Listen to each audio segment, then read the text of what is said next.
Praise the Lord, ஹல்லேலூயா. கிறிஸ்துவுக்குள் பிரியமானவர்களே, இந்த அருமையான காலை வேளையிலும் தேவ சமூகத்துக்கு வந்த உங்கள் ஒவ்வொருவரையும் இயேசுவின் நேற்று நாமத்தினாலே அன்பின் வாழ்த்துக்கள். இந்த நாளிலும் யோவான் 12ஆம் அதிகாரம் 24ஆம் வசனத்தை அடியேன் வாசிக்கிறேன். மெய்யாகவே மெய்யாகவே நான் உங்களுக்கு சொல்லுகிறேன், கோதுமை மணியானது நிலத்தில் விழுந்து சாகாவிட்டில் தனித்திருக்கும், செத்ததே ஆகில் மிகுந்த பலனை கொடுக்கும். ஆமேன், ஹல்லேலூயா. அருமையான வார்த்தை. இயேசு கிறிஸ்து தன்னுடைய மரணத்தை குறித்து இவ்விதமாய் வார்த்தைகளை சொல்லுகிறார்.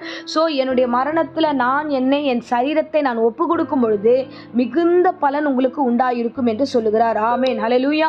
நீங்க பார்த்தீங்கன்னா, ஒரு கோதுமை மணியை நம்ம நிலத்துல போட்டு அதை ஒரு மணி அதை தூக்கி நம்ம நிலத்துல போட்டு நம்ம வச்சோம்னா அது அதனுடைய மேன்மையெல்லாம் இழந்து அது மேனியெல்லாம் இழந்து அது செத்ததாகி அதிலிருந்து ஒரு புதிய காரியத்தை கர்த்தர் அதிலிருந்து 100 மறுபதும் பலன் தரத்தக்கதாய் ஆசீர்வாதத்தை கொடுக்கிறார்.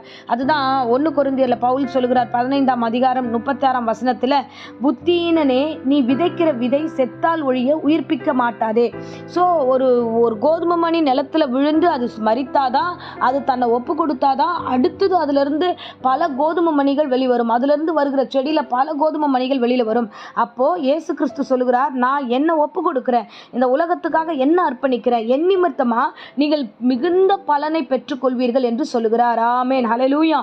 ஸோ இந்த நாட்கள் இந்த பிரசங்கத்து மூலமா கர்த்தராகிய தேவன் உங்களோடு பேசுகிறார். அருமையான வாலிபர்களே, அருமையான தேவ பிள்ளைகளே, நீங்கள் உங்களுடைய சுயத்தை, உங்களுடைய சுய மேன்மையை நீங்கள் ஒப்பு கொடுக்க வேண்டும். இன்னைக்கு நிறைய பேர் சுயத்தை விடுறதே கிடையாது.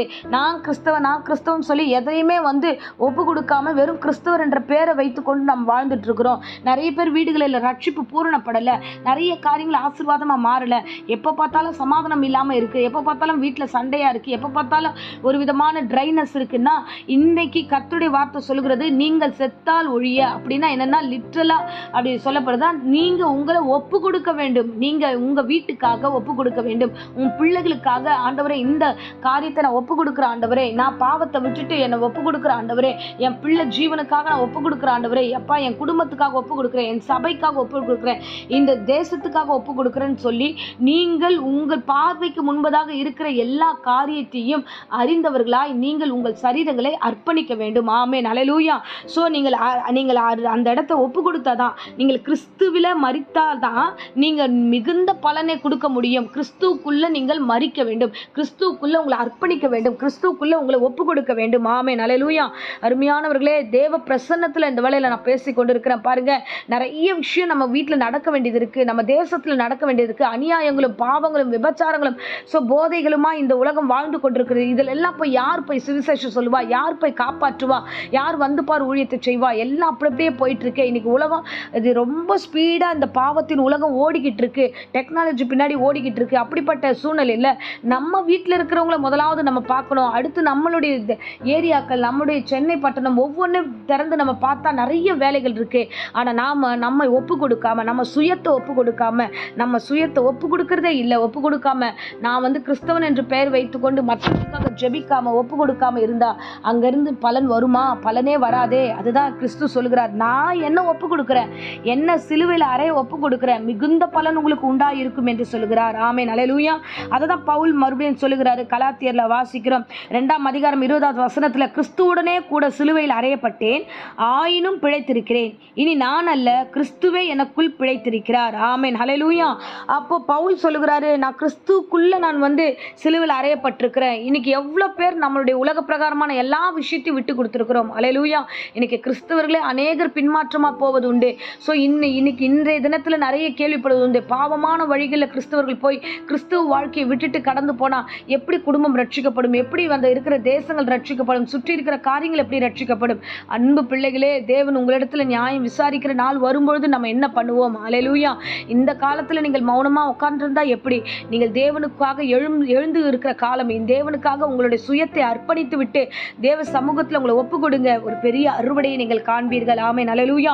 ஸோ அறுவடை வேண்டும் என்றால், பெரிய ரட்சிப்பு வேண்டும் என்றால், மிகுந்த பலன் வேண்டும் என்றால், நீங்க இருக்கிற இடத்துல நன்மைகளை காண வேண்டும் என்றால், நீங்கள் உங்களுடைய தனிப்பட்ட எல்லா சுயத்தையும் கிறிஸ்துக்குள்ள மரித்தவர்களை போல ஒப்பு கொடுக்க வேண்டும். நீங்கள் உங்களுடைய மேன்மையை, உங்களுடைய காரியங்களை, உங்களுடைய சுயமா இருக்கிற செயல்பாடுகளை, எல்லா உலக பிரகாரமான எல்லா ஆசபாசங்கள் எல்லாத்தையும் கிறிஸ்துக்குள்ள ஒப்பு கொடுங்க, சிலுவையில் அறையுங்க. ஸோ அப்பொழுது கர்த்தர் தாமே உங்களை உயிர்ப்பித்து உங்கள் நிமித்தமாக மிகுந்த பலன், மிகுந்த ஆசீர்வாதத்தை, மிகுந்த ஆத்துமாக்களை கர்த்தர் உயிர்ப்பித்து நடத்த அவர் வல்லமுள்ளவர். வல்லவராக இருக்கிறார். ஆமென், ஹல்லேலூயா. ஆகையால இன்றைய தினத்தில் பிரசங்கத்தை கேட்கிறவர்களே, முதலாவது நீங்கள் உங்களை உங்கள் வீட்டுக்காக, உங்களுடைய தேசத்துக்காக அர்ப்பணிங்க, உங்கள் சபைக்காக அர்ப்பணிங்க. பெரிய பலனை கர்த்தர் உங்கள் மூலமாக உங்களை மேன்மையாய் வைப்பார், உங்களை ஆசீர்வாதமாக வைப்பார்.